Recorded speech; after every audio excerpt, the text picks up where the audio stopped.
Hello అందరికీ, ఇంటికొచ్చేసాను. ఇంకా మార్నింగే అయితే నేను 8:20 ఆ టైంకి లేచాను. రిలాక్స్డ్గా కొద్దిసేపు నేను దియా హ్యాపీగా ఆడుకున్నాం. హ్యావ్ ఫన్ అనమాట. సో దియా గారు చాలా మిస్ అవుతాడు నన్ను, అండ్ నేను కూడా చాలా అంటే చాలా మిస్ అవుతా. దాంతో ఉంటే నాకు అస్సలు టైం తెలీదు. 8:45 ఆ టైంకి బెడ్ దిగాను.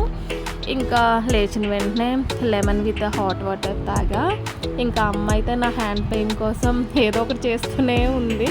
ఇంకా ఈలోపు అక్క బొబ్బర్లు పునుకులు వేసింది. సో త్వరగా ఫ్రెష్ అయిపో అని చెప్పింది. ఇంకా జస్ట్ నేనైతే బ్రష్ చేసుకున్నా. ఇంకా బాత్ చేసిన తర్వాత టిఫిన్ చేయాలి అన్న కండిషన్స్ అయితే ఇక్కడ ఉండవు. సో నేనైతే ఇంకా బ్రేక్ఫాస్ట్ చేస్తాను. సో టేస్ట్ అయితే బాగుంది. మా దియ్యగాడు ఏంటో డల్గా పెట్టాడు ఫేస్.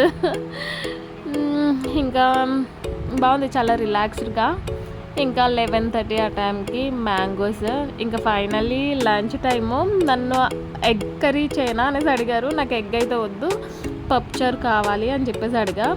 సో పప్పుచారు, ఎగ్ ఆమ్లెట్ వేశారు. లిటర్లీ నాకైతే హాస్టల్ నుంచి ఇంటికి వచ్చినట్టు అనిపించింది.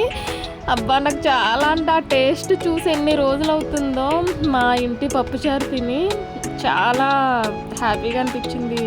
అంటే నా ఫుడ్, మా ఇంట్లో ఫుడ్ నేను చాలా మిస్ అవుతున్నాను. అత్తయ్య వాళ్ళ ఫుడ్కి మాది చాలా డిఫరెన్స్ ఉంటుంది అనమాట. అత్తయ్య వాళ్ళు అంతా లైట్ వేసుకుంటారు, మేము కొంచెం అంతా స్పైసీగా తింటాం. సో ఇంకా పప్పుచారు అయితే అబ్బా నాకైతే చెప్తున్నాను కదా, హాస్టల్ నుంచి ఇంటికి వచ్చినట్టు అనిపించింది. ఇంకా లంచ్ అయిపోయిన తర్వాత 3 ఆ టైంకి అక్క ఉసిరికాయ ఇచ్చింది. ఆ తర్వాత ఒక dry fruit laddu and biscuits తిన్నా. ఇంకా లాస్ట్ ఎప్పుడు అక్క నేను పడుకున్నాను, క్యారమెల్ చేసింది. 5:30 ఆ టైంకి తీసుకొచ్చి నా ముందు పెట్టిందనమాట. నేనైతే షాక్ అయ్యా అండ్ హ్యాపీ కూడా. థ్యాంక్ యూ అక్క, బాయ్.